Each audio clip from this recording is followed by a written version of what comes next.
Bonjour à tous, voilà, j'ai décidé de faire cette petite vidéo pour réfléchir avec vous au sens de la fête de Noël et par la même occasion tâcher de répondre à toute une série de questions qui nous sont régulièrement posées autour de cet événement. Est-ce pertinent pour les chrétiens de fêter Noël? Y a-t-il un intérêt? Quelle certitude avons-nous? Jésus est-il né le 25 décembre? Enfin bref, toute une série de questions qui méritent un éclaircissement. La toute première chose que nous devons affirmer, pour nous chrétiens, il est évident, fêter Noël, c'est avant tout placer Jésus-Christ au centre de nos réjouissances, et en particulier sa naissance. Un événement unique dans l'histoire des hommes, un événement qui a chamboulé le cours de l'histoire de l'humanité. Aujourd'hui encore, près de 2000 ans après cet événement, la naissance de Jésus est encore un repère dans notre calendrier. Nous continuons à comptabiliser les années les unes après les autres après l'événement de la naissance de Jésus. Mais cet événement est extraordinaire et révolutionnaire, bien plus que pour une date de calendrier, parce qu'il a la possibilité de chambouler les cœurs de chacun. La Bible nous dit « Car Dieu a tant aimé le monde, qu'il a donné son Fils unique, afin que quiconque croit en lui ne périsse pas, mais qu'il ait la vie éternelle. » Évangile selon Jean chapitre 3 au verset 16. Le don de la vie éternelle, le don du Fils de Dieu, de son amour, donne beaucoup de place à la réjouissance. Et c'est précisément ce que nous découvrons dans les récits de la Nativité. Dans l'Évangile selon Luc, nous découvrons à l'annonce même de la naissance du Sauveur que les anges eux-mêmes se réjouissent. Le monde spirituel était en effervescence. Dans l'Évangile selon Matthieu, ce sont les hommes les plus instruits de l'époque, les mages, qui après un long périple, un long voyage venu d'Orient, arrivent à Bethléem, cette petite bourgade, pour venir adorer, se prosterner devant celui qu'ils appellent eux-mêmes le roi des Juifs. Dans l'Évangile selon Jean, c'est la lumière du monde qui vient briller au milieu des ténèbres. C'est la parole de Dieu éternel qui vient s'incarner et qui vient habiter parmi nous. Elle vient nous montrer le chemin par excellence de l'amour de Dieu. Enfin bref, tous ces thèmes qui tournent et qui gravitent autour de l'incarnation du Fils de Dieu, de la naissance de Jésus, nous donne beaucoup de latitude et beaucoup de sujets de reconnaissance et de réjouissance. Et c'est ce que nous choisissons de faire à Noël, tout particulièrement, comme tout au long de l'année, si on appartient à ce Jésus. On se réjouit de ce qu'il est une réalité vivante au quotidien. Noël, en réalité, est une expression latine. C'est l'expression dies natalis qui se trouve derrière le mot Noël, qui signifie tout simplement jour de naissance. Néanmoins, nous ne pouvons pas affirmer que Jésus soit né le 25 décembre.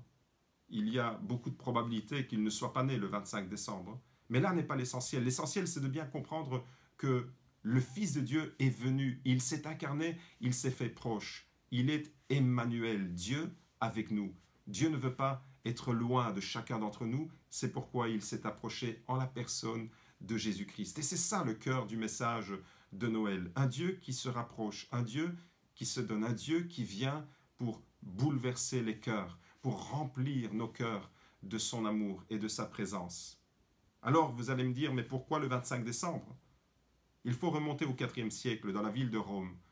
Lorsque le christianisme était en plein développement, en pleine expansion, à Rome, il y avait une autre religion qui était dominante. C'est le culte du dieu Mithra. Le mitraïsme était d'une certaine façon une religion païenne en concurrence avec le christianisme.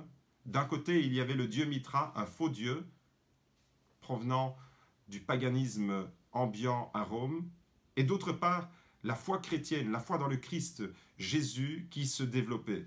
Et les chrétiens de Rome ont eu le mérite de détrôner le dieu Mithra afin d'y placer le Christ. Le 25 décembre était un jour festif à Rome, pour deux raisons. Tout d'abord, c'était le dieu Mithra qui était célébré, et deuxièmement, c'était le soleil invaincu. Au cœur de l'hiver, les jours les plus courts et les nuits les plus longues, le soleil reprend le dessus. Les jours vont à nouveau reprendre le dessus.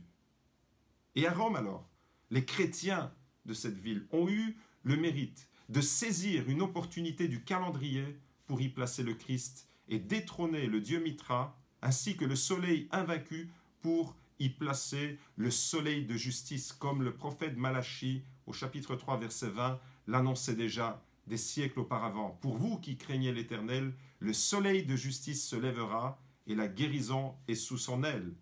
C'est de Jésus que le prophète Malachie parlait. Le mérite des chrétiens de Rome a été non pas de paganiser la foi chrétienne, mais justement de détrôner un Dieu païen, un faux Dieu, afin de placer Christ au cœur de nos réjouissances. D'une certaine manière, l'apôtre Paul est un précurseur en la matière. Il adopte une attitude similaire lorsqu'il se trouve dans la ville d'Athènes. Dans les Actes des Apôtres, nous découvrons au chapitre 17 que l'apôtre Paul, alors qu'il se trouve au cœur de cette ville qui était vouée aux idoles, des dieux païens étaient tout autour de lui, et dans son regard, il va même constater que les Athéniens étaient extrêmement religieux à tel point de dédier un autel à un dieu inconnu. Et voici que l'apôtre Paul va lui aussi saisir une opportunité qui se présentait à lui en disant aux Athéniens, « Ce Dieu que vous vénérez sans le connaître, c'est celui que je vous annonce. » L'apôtre Paul a su lui aussi tirer une opportunité, non pas paganiser la foi chrétienne, mais c'était un prétexte. Cet autel qui était dédié au Dieu inconnu est devenu pour lui un tremplin afin de pouvoir annoncer le message de l'Évangile, un message d'amour, un message libérateur, un message du Dieu vivant. Aujourd'hui, nous aussi, nous sommes devant une opportunité, l'opportunité du calendrier, à l'instar des chrétiens du IVe siècle, à l'instar de l'apôtre Paul. Il est bon de rappeler, de préciser que notre vie n'a de sens que si Jésus occupe la place centrale. Il est bon de rappeler que Noël n'a aucun sens si Jésus n'occupe pas la place sur le trône qui lui revient. Je voudrais vous souhaiter un joyeux Noël. Je voudrais vous souhaiter de pouvoir vivre pleinement de cette réjouissance. Et j'aimerais que chacun puisse saisir l'opportunité pour proclamer qu'il y a un Dieu d'amour, un Dieu qui s'est donné à travers Jésus-Christ. Du fond du cœur, à tous et à toutes, je vous souhaite un joyeux Noël dans la paix la plus profonde que seul Jésus peut donner. Soyez bénis.